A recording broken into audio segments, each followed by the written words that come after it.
नाज़रीन, सुल्तान महमूद गज़नवी की जो इब्तदाई तारीख़ है वो बहुत कम उसके हक़ाइक़ सामने आए हैं। ज़्यादातर जो हिंदुस्तान से या फिर अंग्रेज़ों की जानिब से जो दावे किए गए हैं उसमें सच्चाई या हक़ाइक़ का फुक़दान है। हालांकि सुल्तान महमूद गज़नवी पश्तून नहीं था। सुल्तान महमूद गज़नवी तुर्क नस्ल था और इसका वालिद सुबकुतगैन वो एक ग़ुलाम से बादशाह बना था।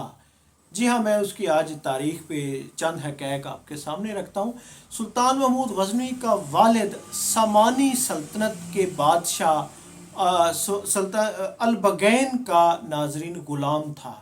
उसमें कबलियत थी, उसमें ताकत थी, उसमें तदब्बर था, जिसकी वजह से उस ग़ुलाम को समानी बादशाह अलबगैन ने उसको फ़ौज में शामिल किया, उसको ओहदे दिए और वो तरक्की करता करता उसको गज़नी का उसको नाज़रीन उन्होंने गवर्नर बनाया।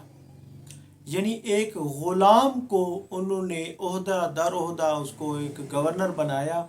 और फिर वो वक्त आया कि जब समानी सल्तनत अलबगैन की सल्तनत कमज़ोर हुई तो हकीकत ये है कि फिर सुल्तान महमूद गज़नवी के वालिद सुबकुतगैन ने उस हकूमत से बगावत की और बगावत करते हुए यानी कि वहाँ पर अपनी आज़ाद रियासत का यानी गज़नी का उसने ऐलान किया।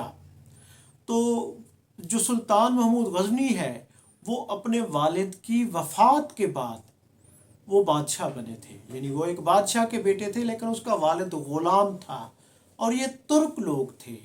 अलबगैन की सल्तनत में इसके वालिद का बड़ा रोल था, लेकिन ये भी था कुतुबुद्दीन ऐबक की तरह ग़ुलाम और ये तुर्क नस्ल थे। लेकिन सुल्तान महमूद गज़नवी ने नाज़रीन, जिसके बारे में बाज़ यानी कि हमारे मुसन्निफ़ीन ने उसको पश्तून करार दिया अफ़गानिस्तान का या गज़नी का। नाज़रीन, गज़नी का तो ज़रूर था लेकिन वो पश्तून नहीं था, वो तुर्क था। और उसके बाद उसने, क्योंकि वो जरी था, उसमें कबलियत थी, उसमें बहादुरी थी, उसमें तदब्बर था, जहानत थी, वो शमशीर जनी का महर था, जिसकी बदौलत वो अफ़गानिस्तान में दाखिल होने वाला यानी अफ़गानिस्तान से हिंदुस्तान में दाखिल होने वाला सिकंदर आज़म के बाद एक बड़ा रहनुमा बन के सामने आया।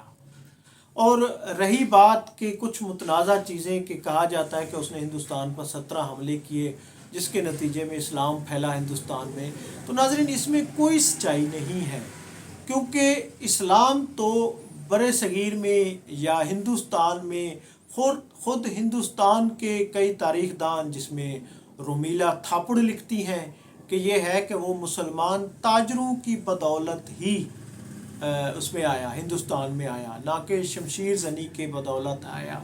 इसी तरह क्योंकि हजूर करीम के दौर में भी यहाँ पर काफ़िले मौजूद थे।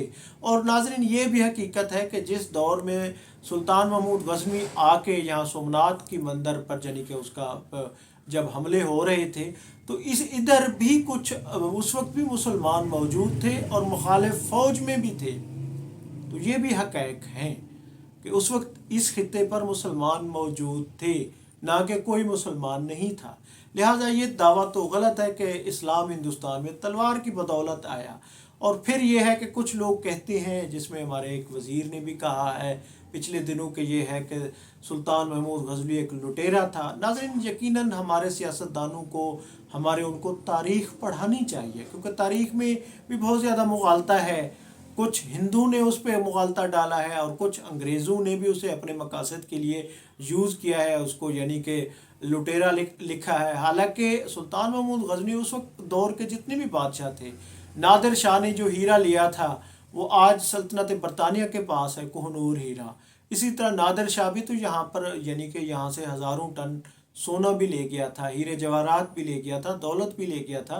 तो ये तो एक तरीका रहा है कि माल गनीमत यानी कि हर दौर में यानी कि जो भी फातह था उसने उसको लिया है। तो इसी तरह सुल्तान महमूद गज़नवी जो है वो उस दौर में इस्लाम इस खित्ते में मुसलमान ताजरों की बदौलत और उसके बाद मुसलमान जो यानी कि वो थे بزرگان دین تھے ان کی بدولت آیا ہے. البتہ لوگوں کا ایک جو وہ ہے وہ ایک ضرور ایک فاتح کی جانب جاتا ہے.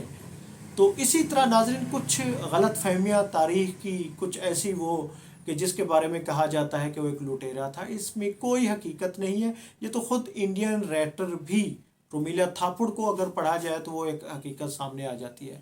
ناظرین میں ہوں عبدالرؤف روفی اور آپ دیکھ رہے تھے تاریخ نامہ. بہت شکریہ. Thank you. اللہ حافظ.